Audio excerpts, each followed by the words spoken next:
Assalamualaikum warahmatullahi wabarakatuh. Masih bersama Gus YouTube. Kisah Kanjeng Sunan Ampel. Kanjeng Sunan Ampel adalah putra tertua dari Sunan Gresik, Maulana Malik Ibrahim, atau orang Jawa mengenal beliau Mbah Asmoro Konti. Beliau Kanjeng Sunan Ampel lahir di Kerajaan Cempa pada tahun 1401.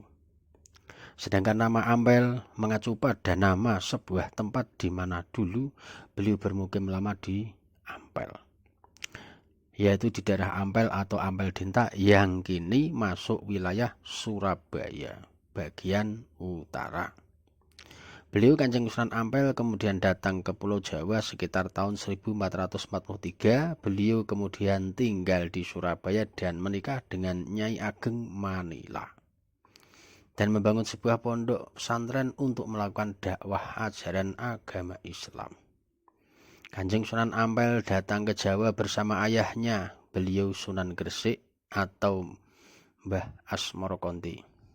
Mereka mendarat di Tuban yang saat itu menjadi kota pelabuhan dan berdakwah untuk beberapa waktu. Setelah itu beliau melanjutkan perjalanan dakwahnya ke kota Trowulan yang saat itu merupakan pusat dari kerajaan Majapahit untuk menemui Kertawijaya. Kanjeng Sunan Ampel kemudian melanjutkan perjalanan hidupnya menuju ke Ampel, Jawa Timur. Beliau bergerak dari Trowulan melewati desa-desa dan kota. Kanjeng Sunan Ampel menyebarkan agama Islam tanpa pernah sekalipun memaksakan. Yang dilakukan beliau Kanjeng Sunan Ampel dengan akhlak yang mulia, seperti yang dilakukan oleh Rasulullah Shallallahu Alaihi Wasallam. Kanjeng Sunan Ampel saat tiba di Ampel, Jawa Timur, beliau Kanjeng Sunan Ampel membangun sebuah langgar atau masjid untuk memberikan tempat bagi orang yang ikut kepada beliau Kanjeng Sunan Ampel. Juga menjadikan masjid itu sebagai tempat kegiatan dakwah. Semakin berkembang Islam di Ampel, semakin banyak, maka Kanjeng Sunan Ampel membangun sebuah pondok pesantren sebagai tempat mendidik para penerus ajaran Islam.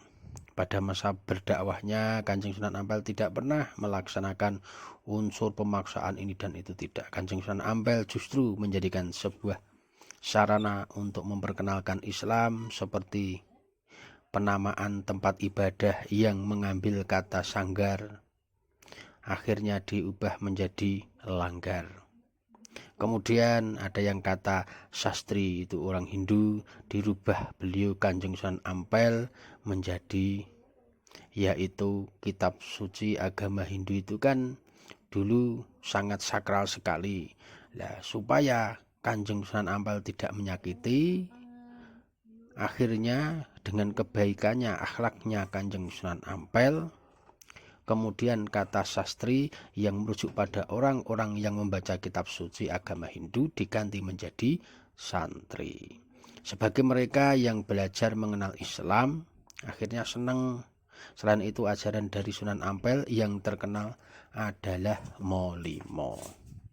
Oke, dengan ajaran Molimo nanti kita ikuti di channel berikutnya. Tetap pandang terus Gus YouTube. Terima kasih para pemirsa semuanya yang masih mengikuti di channel kami Gus YouTube. Kami ucapkan beribu-ribu terima kasih.